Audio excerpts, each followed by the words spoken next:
శ్రీ గురుభ్యో నమః.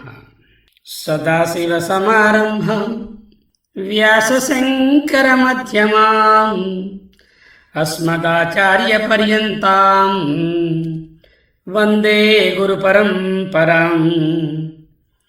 శంకారూపేణ మచ్చిత్తం పంకీకృతమభూద్యయా కింకరీయస్య సా మాయా శంకరాచార్యమాశ్రయే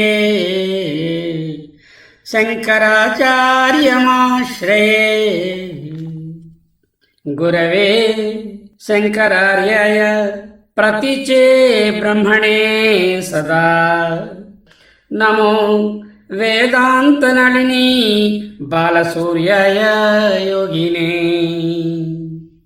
అధ్యయన భారతి శివపరివారం సహాధ్యాయులారా, అందరికీ సాదర సుస్వాగతము, ప్రణామాలు.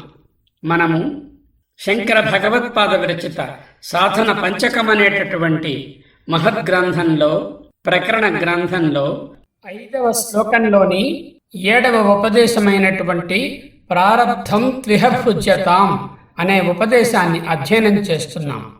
దీనిని 3 భాగాలుగా విభజించుకొని మొదటి 2 భాగాలను అధ్యయనం చేశాం. ఈనాడు 3వ భాగాన్ని అధ్యయనం చేయబోతున్నాము. రండి. సారూప్యం తవ పూజనే శివ మహాదేవేతి సంకీర్తనే సామీప్యం శివ భక్తి ధుర్య జనతా సాంగత్య సంభాషణే సాలోక్యం చ చరాచరాత్మకతనుధ్యానే భవానీపతే సాయుజ్యం మమ సిద్ధమత్ర భవతి స్వామిన్ కృతార్థోస్మ్యహం. ఓంకారబిందు సంయుక్తం నిత్యం ధ్యాయంతి యోగినః కామదం మోక్షదం చైవ ఓంకారాయ నమో నమః. అధ్యయన భారతి శివపరివారం సహాధ్యాయులారా, మనము ప్రారబ్ధం త్విహభుజ్యతాం అనే శంకర భగవత్పాదుల 39వ ఉపదేశాన్ని 5వ శ్లోకంలోని 7వ ఉపదేశాన్ని విశ్లేషించుకుంటూ వివేక చూడామణి అనేటటువంటి ఆచార్య స్వామి వారి ప్రకరణ గ్రంథంలోంచి ప్రారబ్ధ విచారము అనేటటువంటి భాగంలోంచి 446 నుండి 464 వరకు ఉన్న 19 శ్లోకాలలో 17 శ్లోకాలను తీసుకొని ప్రారబ్ధ విచారాన్ని తెలుసుకుందామని ప్రారంభించాము. ఈ విషయంలో పోయిన వారం 4 శ్లోకాలను అధ్యయనం చేశాము. మిగతా శ్లోకాలలో 13 శ్లోకాలను 2 భాగాలుగా ఈ వారానికి విభజించుకున్నాము. ఒక భాగాన్ని అంటే 2వ భాగాన్ని నిన్న అధ్యయనం చేశాము. ఈనాడు 3వది ఆఖరిది అయినటువంటి భాగాన్ని అధ్యయనం చేయబోతున్నాము. ప్రారబ్ధ విచారానికి సంబంధించిన వివేక చూడామణిలోని 19 శ్లోకాలలో 17 శ్లోకాలను గ్రహించి అధ్యయనం చేస్తూ వచ్చాము. పోయిన వారం 4 శ్లోకాలను అధ్యయనం చేశాము. నిన్నటి దినము 7 శ్లోకాలను అధ్యయనం చేశాము. మిగిలిన 6 శ్లోకాలను ఈనాడు అధ్యయనం చేయబోతున్నాము. ఇదే 3వది ఆఖరిది అయిన భాగం. రండి. ప్రారబ్ధ అనుభవాన్ని గురించి, జ్ఞానికి ప్రారబ్ధం ఉంటుందా, ఉంటే శరీరానికి ఉంటుందా, లేక ఆత్మకు శరీరానికి కూడా ఉండదా అనే విషయాన్ని విశ్లేషించుకుంటూ ఆఖరి స్థాయికి చేరుకున్నాము. జ్ఞాని శరీరానికి కూడా ప్రారబ్ధము ఉండదు అంటూ భగవత్పాదులు రాబోయే శ్లోకాలలో నిరూపిస్తున్నారు. నిర్వికల్పంలో, అద్వైతంలో, జీవ బ్రహ్మ ఏకత్వంలో, పరమాత్మ సాయుధ్యంలో ఉన్నటువంటి జ్ఞాని శరీరానికి కూడా ప్రారబ్ధము ఉండదు అంటూ నిరూపిస్తున్నారు. ముందు దశలో జ్ఞానికి జీవ దేవభావం ఇంకా ఉంది, చిన్న ద్వైత భావన. వారికి జగత్తులో విభిన్నత్వము లేదు, నానాత్వము లేదు. కానీ పరమాత్మలో సాయుధ్యం పొందకుండా ఒక్క స్థాయి కిందనే ఉండడం వలన సవికల్ప సమాధిలో ఉన్నటువంటి జ్ఞాని గురించి ముందు చెప్పుకున్నాం.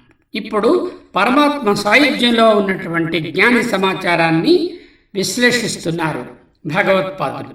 రండి. కర్మణా నిర్మితో దేహ ప్రారబ్ధం తస్య కల్ప్యతాం నానాదేరాత్మనో యుక్తం నైవాత్మా కర్మ నిర్మితః.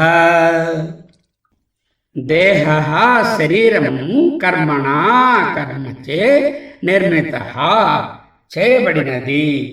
తస్య ఆ తనూనకు ప్రారబ్ధం ప్రారబ్ధ కర్మ కల్ప్యతాం కల్పించబడుగాక.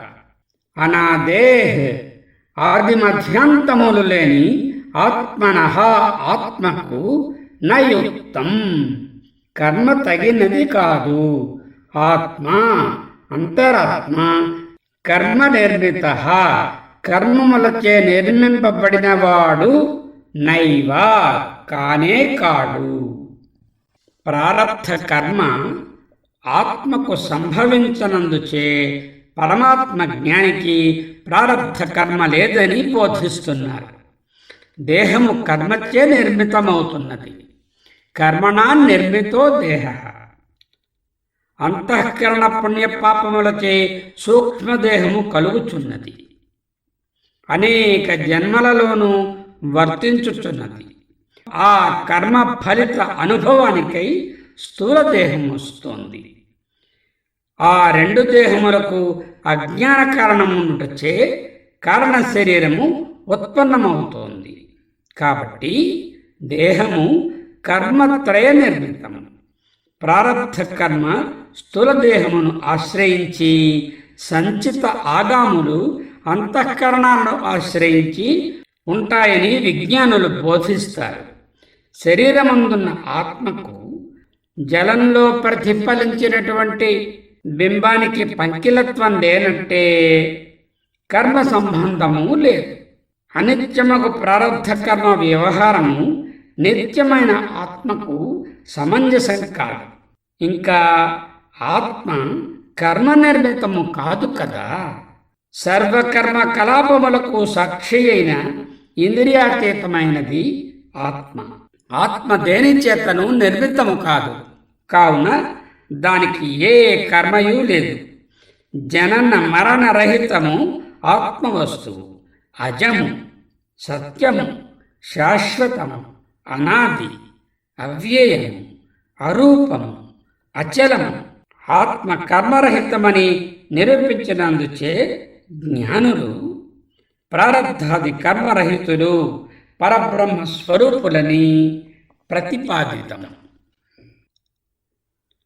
అజో నిత్య శాశ్వత ఇతి బ్రూతే శృతిరమోఘవాక్ తదాత్మనా తిష్టతోస్య కుతః ప్రారబ్ధ కల్పనా. అమోఘవాక్ వ్యర్థము కాని వాక్కు గల శృతి వేదము. అజః నిత్యః శాశ్వతః పుట్టుకలేనిది, నిత్యము, శాశ్వతము ఇతి అని బ్రూతే వచించుచున్నది, బోధించుచున్నది. తదాత్మనా నిత్య శాశ్వతము జనన రహిత పరమాత్మ స్వరూపముతో తిష్టతః ఉన్న ఆత్మకు ప్రారబ్ధ కల్పన, ప్రారబ్ధ కర్మల కల్పన కుతః ఎక్కడిది? కుతః ప్రారబ్ధ కల్పన శాశ్వత పరబ్రహ్మ స్వరూపాత్మకు జనన మరణములు లేవు. ఇక ప్రారబ్ధ ప్రశ్నయే లేదు. అజ్ఞానులైనటువంటి మనవారి సందేహ నివృత్తికి చెప్తున్నారు. వేదవాణి ఆత్మవస్తువు జనన మరణ రహితము, నిత్యము, శాశ్వతము అని ఉద్ఘోషిస్తోంది. వేదము వ్యర్థ ప్రలాపాలను చేసేటటువంటిది కాదు. అమోఘ వాక్ అని ప్రయోగించడం వలన ఇట్టి పరమ సత్యాన్ని గ్రహించని వారు వ్యర్థ ప్రలాపులై సంసార గర్తంలో పడి ఉంటారు అని భావం. అటువంటి వారికే ప్రారబ్ధ వాచోయుక్తి. వేద విరుద్ధము, శాస్త్ర ప్రతికూలము, అనుభవ శూన్యము అయిన వాక్కు యుక్తియుక్తము కాని అరదు. అజో నిత్య శాశ్వత అనే వాక్యము కఠోపనిషత్తులోను భగవద్గీతయందు కూడా గ్రహించి ఆత్మ నిత్యత్వాన్ని తెలుసుకోవాలి. ఆత్మ సకల కర్మాతీతమని తెలుసుకోవాలి. అట్టి జ్ఞానులు సకల కర్మరహితులు అంటూ భావం. తదాత్మనా తిష్టతో అస్య కుతః ప్రారబ్ధ కల్పనా అజో నిత్యః శాశ్వతః ఇతి బ్రూతే శృతిరమోఘవాక్. పరిపూర్ణ చంద్రుని యందు కళంకం ఉన్నట్లు, కనిపిస్తున్నటువంటి ఆకాశంలో నీలిరంగు సత్యమైనట్లు విశుద్ధ జ్ఞానుల యందు ప్రారబ్ధాన్ని కల్పించి చెప్తారు. పరిపూర్ణ చంద్రునిలో ఉండేటటువంటి కళంకము చంద్రునిలోని మచ్చ కళంకము కాదని, భూఛాయ కిందనున్న వారికి అలాగున భాషిస్తుందని మనకు తెలుసు. అలాగనే ఆకాశంలో నీలిరంగు కూడా సత్యం కాదని మనకు తెలుసు. అనిత్యమైనది, ఇంద్రియాది జన్యమైనది అయినటువంటి ప్రారబ్ధ కర్మ దేహాన్ని ఆశ్రయించి ఉంది కానీ ఆత్మకు లేదు కదా. కనుక తత్పరమాత్మ రూపులకు ప్రారబ్ధ కర్మ కూడా లేదు అని ముఖ్య తాత్పర్యం. ప్రారబ్ధం సిద్ధ్యతి తదా యదా దేహాత్మనా స్థితిః దేహాత్మభావో నైవేష్టః ప్రారబ్ధం త్యజ్యతామతః. యదా ఎప్పుడు దేహాత్మనా దేహాత్మబుద్ధితో స్థితిః ఉండుటయో తదా అప్పుడు దేహము నేను అనే భావము స్థిరపడినప్పుడు ప్రారబ్ధం ప్రారబ్ధ కర్మ సిద్ధ్యతి సిద్ధించుచున్నది. దేహాత్మభావ శరీరమే ఆత్మయనడు భావము, శరీరమే తాననుకొనుట నైవేష్ట శాస్త్రమునకు అనుభవజ్ఞులకు సమ్మతము కాదు. దేహము అనిత్యమొకటచే నిత్యమైన ఆత్మయని సంభావించుట వచించుట సంభవింపదు. అతః ఈ కారణము వలన దేహాత్మభావము సంసారజనకమొకట వలన సత్యము కాకపోవటచే ప్రారబ్ధం అసత్య దేహాన్ని ఆశ్రయించుకున్నటువంటి ప్రారబ్ధ కర్మ త్యజ్యతాం విడువబడుగాక. దేహాత్మభావమే ప్రారబ్ధ కారణం కాబట్టి దానిని వదలిన ప్రారబ్ధము క్షయమగునని పిండితార్థం. అనాత్మదేహమునే నేనని తలంచి తాదాత్మ్యమునందుటయే ప్రధానభూత ప్రారబ్ధ మూల కారణమంటూ బోధిస్తున్నారు. దేహాత్మ బుద్ధి చేతనే ప్రారబ్ధ కర్మ సిద్ధమవుతున్నారు. తాను శుద్ధ చైతన్య స్వరూపుడు, అనిత్య అశుభ మలమూత్రపురమైనటువంటి ఈ దేహము కాడు అని అనిత్య అనాత్మభావరూప దేహాత్మ భ్రమ సర్వశాస్త్రములచే దూరీకృతం చేయబడుతోంది.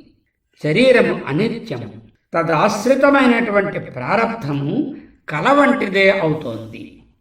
కాబట్టి దేహాత్మభావ ప్రయుక్త ప్రారబ్ధ కర్మను పరమాత్మ భావనచే సిద్ధమైన స్వస్వరూప విజ్ఞానంచే ధ్వంసమారించాలి అంటూ తాత్పర్యం. ఈ విధంగా చెప్పడం ఎందుకంటే స్వస్వరూప జ్ఞాన సిద్ధులకు దేహాత్మభావము శూన్యము. కాబట్టి ప్రారబ్ధ కర్మయు శూన్యము.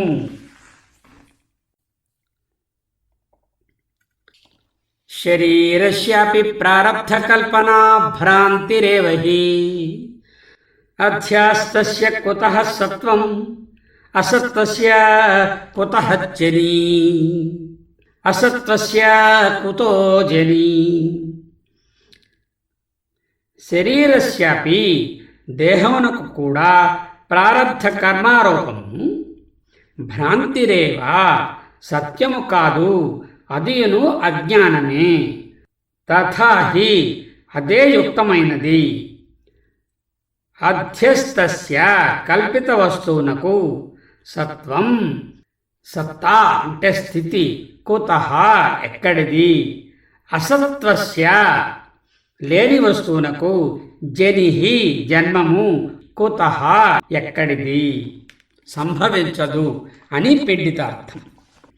జ్ఞాని యొక్క దేహానికి కూడా ప్రారబ్ధ కర్మ లేదని ఇక్కడ ఆఖరుగా నిరూపిస్తున్నారు.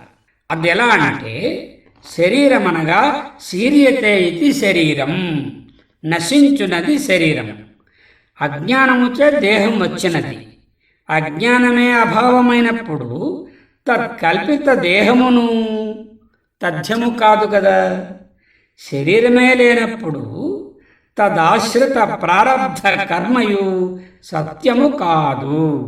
ప్రారబ్ధ వ్యవహారమంతా భ్రాంతి అని అజ్ఞానమని తెలుసుకోవాలి. ఆరోపింపబడినటువంటి శరీరము నిజము కానప్పుడు మరలా దాని యందు కల్పింపబడినటువంటి ప్రారబ్ధ కర్మ సత్యము కాజాలదు కదా. అసలు పామే త్రాడులో ఒక భ్రాంతి అంటూ ఉంటే ఆ భ్రాంతి సర్పము కరవడము, ఆ పాము కాట విషము చేత మరణించడము ఎలా సంభవం అవుతుంది? అది తథ్యమగునా, సంభవించునా? ఈ ప్రపంచంలో కుందేటికి కొమ్ము ఉండదు కదా. కుందేటి కొమ్మును అరగతీసి దాంతో వచ్చినటువంటి పేస్టుతో ప్రాణాన్ని బాగు చేశారు అని చెప్పినటువంటి విషయము సత్యమవుతుందా? లోకంలో అధ్యసింపబడిన వస్తువులన్నీ కూడా కల్పితాలు కదా. మిథ్యాభూత శరీరంలో ప్రారబ్ధము కల్పితము. ఆ కల్పిత ప్రారబ్ధ కర్మకు స్థితి గాని పుట్టుక గాని సంభవింపవు. నాసతో విద్యతే భావః అనే గీతావాక్యము ఈ విషయాన్ని స్పష్టంగా బోధించింది. ఇక్కడ ఫలితార్థం ఏమిటంటే బ్రహ్మ వస్తువు ఒక్కటే ఉన్నది. తదితర దృశ్యమాన ప్రపంచమంతా త్రికాలములయందును లేదు. కనుక ప్రారబ్ధ కర్మయు సుతరాము లేదు. ఒకప్పుడు ఉండి మరి ఒకప్పుడు లేని దానికి ఉత్పత్తి వినాశాలు పొసగవు అంటూ బోధించారు.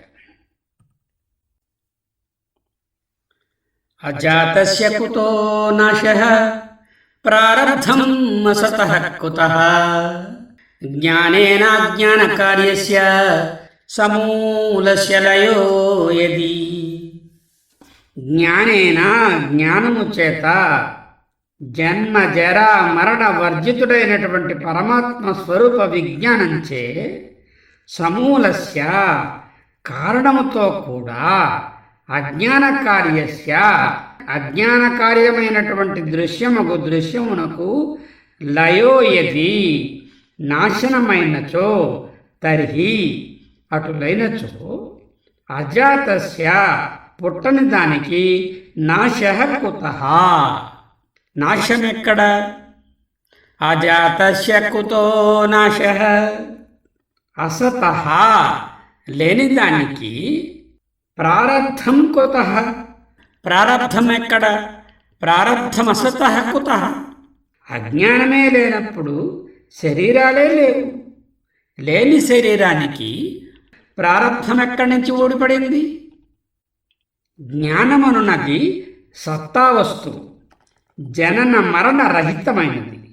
తాను నిత్యమొక పరమాత్మయని తెలిసి తద్రూపుడగుటయే విజ్ఞానము. అది ఏ పూర్ణాత్మభావం. అట్టి విజ్ఞానముచే అనాత్మ దేహాది భావాలన్నీ కూడా నాశనమైపోతాయి.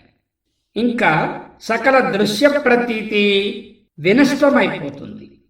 అజ్ఞానంతో పాటు తత్కార్యమైనటువంటి సంసార దుఃఖం కూడా నశించిపోతుంది.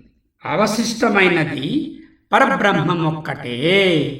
తదేకో వశిష్ట శివ కేవలోహం అని నేర్చుకుంటున్నాం కదా. లేనట్టి దేహానికి ప్రారబ్ధ కర్మ ఎలా సంభవిస్తుంది? ప్రారబ్ధం అసతః కుతః. ఈ విజ్ఞానావస్థలో పరబ్రహ్మము తప్ప మరి ఎద్దియును భాషింపదు. కాబట్టి శరీరము ప్రారబ్ధ కర్మలు సత్యములు కావని సిద్ధాంతీకరిస్తున్నారు భగవత్పాదులు. నతు దేహాది సత్యత్వ బోధనాయ విపశ్చితాం యతః శ్రుతేరభిప్రాయః పరమార్థైక గోచరః. యతః ఎందువలన, శృతే వేదము యొక్క అభిప్రాయః అభిప్రాయము పరమార్థైక గోచరః సత్యార్థమునే గోచరించుచున్నది కదా. తతః అందువలన విపశ్చితాం పండితులకు దేహాది సత్యత్వ బోధనాయ దేహేంద్రియాదుల సత్యత్వమును బోధించుటకై నతు శృతి యొక్క అభిప్రాయము కాదు, అజ్ఞానులకే ఈ దేహము అంటూ చెప్తున్నారు. ప్రారబ్ధ కర్మ విషయంలో తేట తెల్లంగా శృతి యొక్క ఆఖరి మాట మనకు బోధిస్తున్నారు. శృతి యథార్థమైనటువంటి పరబ్రహ్మ సత్యతను పండితులకు తెలుపుటకై ప్రవర్తిస్తున్నది. దేహాదులు సత్యమనియు ప్రారబ్ధ కర్మ స్థితియు సంభవించుననియు శృతి ఎక్కడా చెప్పలేదు. ప్రారబ్ధ కర్మ విచారము, ప్రారబ్ధ కర్మ అంటూ ఒకటి ఉంటుంది, దానిని అనుభవించాలి అనేటటువంటి వ్యవహారార్థమైనటువంటి మాట పామరుల విషయంలో కల్పించబడినదే అని శృతి చెప్తోంది. కాబట్టి ప్రారబ్ధ కర్మ ప్రలాపమే శుద్ధ పరబ్రహ్మ స్వరూపులయందు సంగతము కాదు. ఈ విధంగా 445వ శ్లోకాన్ని మొదలుకొని 464వ శ్లోకం వరకు ప్రారబ్ధ కర్మ విషయాలలో పరిపూర్ణంగా భగవత్పాదులు చర్చించి ఉన్నారు. అంతంలో ఇక మీదట ముక్తిని లక్షణాలను నిరూపిస్తున్నారు. జీవన్ముక్తునకు ప్రారబ్ధ కర్మ సంభవించునా లేదా అనే విషయమంతా బాగా చర్చించి నిరూపించడం జరిగింది. పరిపూర్ణ విజ్ఞానులకు, పూర్ణాత్మ భావంలో ఉన్నటువంటి జీవన్ముక్తులకు ప్రారబ్ధ కర్మ లేదు. ఉపాధిచే భాషించినను ఆ ప్రారబ్ధ కర్మ వారికి సుఖ దుఃఖములను కలుగజేయదు. తన యొక్క పరమశాంతికి, జ్ఞానమునకు అడ్డు లేదని తెలియజేస్తున్నారు. అటువంటి వారు తమ యొక్క అద్వితీయత్వమును మరువక తత్స్థితిలోనే ఉంటున్నారు. అఖండ విజ్ఞానుల ప్రారబ్ధ సంశయ విషయంలో ఈ ప్రమాణాలన్నీ కూడా మనం అర్థం చేసుకోవాలి. ఇక్కడ ఒక శృతి వాక్యము, భేదాభేదో సపది గడితౌ పుణ్యపాపే విశీర్ణే మాయామోహౌ క్షయం ఉపగతౌ నష్ట సందేహ వృత్తి శబ్దాతీతం త్రిగుణరహితం ప్రాప్య తత్వానబోధం నిస్త్రైగుణ్యే పథి విచరతాం కో విధి కో నిషేధః. భేదాభేదములు, మాయామోహములు, సకల సందేహములు నశించి శబ్దాతీత పరబ్రహ్మను పొందిన త్రిగుణ రహితులైనటువంటి జ్ఞానులకు విధులు లేవు, నిషేధములు లేవు. నిస్త్రైగుణ్యే పథి విచరతాం కో విధి కో నిషేధ, ప్రారబ్ధ కర్మ విచారము పని లేదని తీర్మానము. ఇంతటితో ఈ ప్రారబ్ధ కర్మ విషయమైనటువంటి చర్చ వివేక చూడామణిలోని భగవత్పాదుల బోధనల ఆధారంగా మనము అర్థం చేసుకోవడం జరిగింది. వేదవ్యాసుల వారి అహం బ్రహ్మోస్మి మంత్రోయం అనేటటువంటి బ్రహ్మానుసంధానం అనే శృతి విషయాలను ఒక్కసారి మననం చేసుకుంటూ ఆ నిధిధ్యాసలోనే ఈనాటి అధ్యయనాన్ని మనం ముగించుకుందాం. వచ్చే వారం నుండి అథపర బ్రహ్మాత్మన స్థీయతాం అనేటటువంటి ఉపదేశాన్ని 4 భాగాలుగా చర్చించుకుంటాం. మొదటి భాగము వివేక చూడామణిలోని నేహ నానాస్తి కించన అనేటటువంటి శ్లోక తాత్పర్యాలతో అర్థం చేసుకుంటాం. రెండవది భగవద్గీత అంతర్గతమైనటువంటి శ్లోకాలతో విశ్లేషించుకొని జీవన్ముక్త స్థితిని తెలుసుకుంటాం. మూడవది యోగ వాసిష్ఠ్యంలో వశిష్ఠుల వారు శ్రీరామునికి ఉపదేశించినటువంటి జీవన్ముక్త స్థితిని అర్థం చేసుకుంటాం. ఆఖరిగా 4వ భాగంగా వివేక చూడామణిలోని జగద్గురు శంకర భగవత్పాదులు ప్రసాదించినటువంటి జీవన్ముక్త స్థితి విశేషాలను తెలుసుకుంటూ విశ్లేషించుకుంటూ మనము సాధన పంచకం అధ్యయనాన్ని రాబోయే 4 వారాలలో ముగించుకుంటాం. వచ్చే వారం వరకు అందరకు నమస్కారము. స్వస్తి. శ్రీ వేదవ్యాసుల వారి బ్రహ్మానుసంధానం.